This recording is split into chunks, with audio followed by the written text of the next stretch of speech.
TheCroco aluminum frame balance bike assembly. Upon opening, you have the body, plastic washers, bell, clamp, handlebar, and tires. Select a pair of cupped and flat washers. Pair your washers together and slide onto the tire tube with the grooves facing up.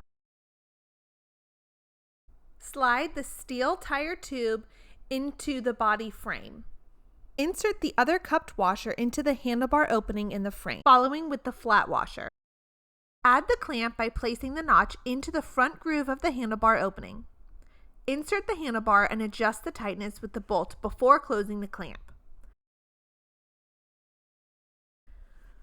Make sure that the handlebar does not slide down or come loose. For the seat, adjust to the desired height of your child. Screw the bolt and close the clamp. If the seat moves or slides down, open the clamp and adjust the bolt tightness. Check the seat to make sure it doesn't slide down or move when pressure is added. For the bell, remove the screw at the bottom.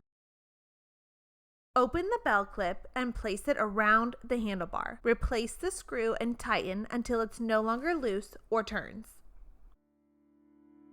When riding the TheCroco balance bike, always wear a helmet. Matching helmets are available.